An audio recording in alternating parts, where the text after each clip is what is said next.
बोरगावचा बेकायदेशीर टोल बंद करा. आमदार रोहित पाटील. कवठेमहांकाळ तालुक्यातील बोरगाव येथील टोल नाक्यावर अनेक वर्ष स्थानिक लोकांकडून अवैधरित्या कोट्यवधी रुपयांचा टोल वसूल केला जात आहे. राष्ट्रीय महामार्ग प्राधिकरणाच्या नियमानुसार 2 टोलनाक्यांमधील अंतर 60 किलोमीटर असावे.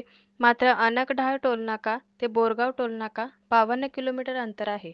बोरगाव टोलनाक्यावरील ठेकेदार प्रस्थापित पांढरा पेशी व नॅशनल हायवेच्या अधिकाऱ्यांच्या हाताला धरून अवैध टोल वसूल करीत आहेत. यापूर्वी देखील काही संघटनांनी बेकायदेशीर टोल बंदीसाठी आवाज उठवला होता.